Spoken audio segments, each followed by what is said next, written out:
My people are so smart. And you know what else they say about my people? The polls. They say, I have the most loyal people. Did you ever see that? Where I could stand in the middle of Fifth Avenue and shoot somebody and I wouldn't lose any voters, okay? It's like incredible. Okay, it was a bold statement for a candidate to make in 2016. And today, the president's attorneys are taking that whole concept right there to another level entirely. They're trying to fight a subpoena for the president's financial records here in New York by the Manhattan DA. Here's what they argued in a federal appeals court just today. What's your view on the Fifth Avenue example? Local authorities couldn't investigate. They couldn't do anything about it. I think once a president is removed from office, any local authority. This is not a permanent immunity. Well, I'm talking about while in office. No. That's the hypo. Nothing could be done. That's your position. That is correct. That is correct. Donald Trump used to have a carry permit in New York, it is alleged. So just saying, if you see him on Fifth Avenue. Back with us again tonight, Paul Butler, a former federal prosecutor, Justice Department veteran, these days a Georgetown Law School professor. Paul, does that argument make any sense? It doesn't. The argument is extraordinarily broad. Trump's lawyers are saying not only that he couldn't be incarcerated or prosecuted while president, he couldn't even be investigated. And that's inconsistent with the precedent, U.S. versus Nixon, the Supreme Court in a unanimous Nixon to cooperate with a grand jury investigation.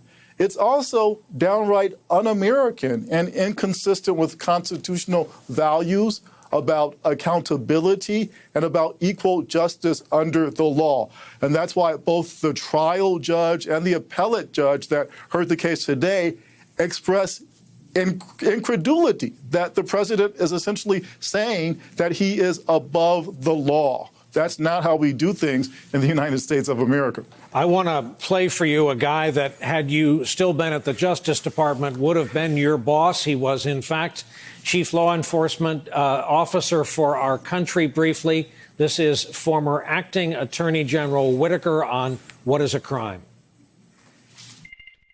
I'm a former prosecutor, and what I know is this is a perfect time for a preliminary hearing where you would say, show us your evidence. What evidence of a crime do you have? I mean, the Constitution, sort of abuse of power is not a crime. Okay, Counselor, question number 2. Abuse of power is not a crime constitutionally, true or false? Well, it's not a crime in the sense that you can go to the United States Criminal Code and find that listed. But as President Andrew Johnson, as President Richard Nixon, abuse of power was included in both of their drafted articles of impeachment. The standard, Brian, is high crimes and misdemeanors, and the framers understood that to mean not a specific statutory crime, but abuse of power. So George Mason, one of the framers, said he thought of it as anti-administratability, that is some kind of abuse. Alexander Hamilton also said impeachment is triggered by abuse of the public trust. And so if we think about what the impeachment inquiry is about, the allegation is that the president of the United States shut down the Ukraine. He understood that U.S. taxpayer dollars were maintaining the security of Ukraine as a nation state. And he said, I'm not going to give you those U.S. taxpayer dollars unless you help me win my campaign. That wouldn't be a close case for the framers. That would be an easy case for impeachment. And Brian, I suggest it should also be an easy case for the House and Senate.